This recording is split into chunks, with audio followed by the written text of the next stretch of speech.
మీ ద్రావిడి మామకు సలిజ్వరం వచ్చిందివే, గందుకే నన్ను పంపించినాడు. అన్న వెనకాల నీ దానం వస్తాడు గాని ఫస్ట్ అయితే మనం పోదాం పారి. వా ఓల్డెన్ గంభీరన్న, నువ్వు జర ఉప్పు తగ్గియే, ఓ 2 నిమిషాలు ఉండరు వస్తున్నా గాని. నైనా దుబే, IPL లో లాస్ట్ 3 మ్యాచ్లు దబ్బున కాలు ఎత్తేసినా కూడా నీకు టీమ్ లో ప్లేస్ ఇచ్చిన గసు వంటిది నువ్వేందివే, ఇంతరాన్న బాధ్యత లేకుండా రోడ్లంపడి తిరుగుతున్నావు. ఓ శని టిప్స్ రాసుకోవచ్చు కానీ ఇక ధోని అన్న తనకు పోయింటన్నా, గందుకే లేట్ అయింది. ఓ 2 నిమిషాలు ఉండరు దగ్గరకు వచ్చినా గాని. అన్నట్టు మీ కెప్టెన్ యాడున్నాడే రోహిత్, బొత్తిగా గానొత్తలేడు.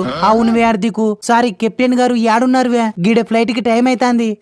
ఊకొన్నా ముంబైకి గద్ది కుమాల్ని కెప్టెన్సీ ఎక్కడాలా తీసుకుంటున్నావు. నీ ఉన్న ఇజ్జత్ వాయే, కార్లు వాయే, ఆస్తి వాయే, లాస్ట్ కి పిల్ల వాయే, ఇగో గీ ఎద్దుల బండి మిగిలిందే. గా పోయిన ఇజ్జత్ ఏమో గాని మిగతావన్నీ తిరిగి రావాలంటే ఒక్కటే మార్గం తమ్ముడు.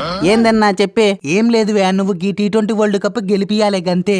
వా అన్ని తిరిగొత్తాయంటే అంతకంటే ఏం కావాలన్నా. ఇగో వస్తున్నాను, నాకు ఎద్దులను గాడిపాటి కట్టేసి సీదా ఎయిర్పోర్ట్ కి వస్తున్నా, జరసేపు ఉండరి.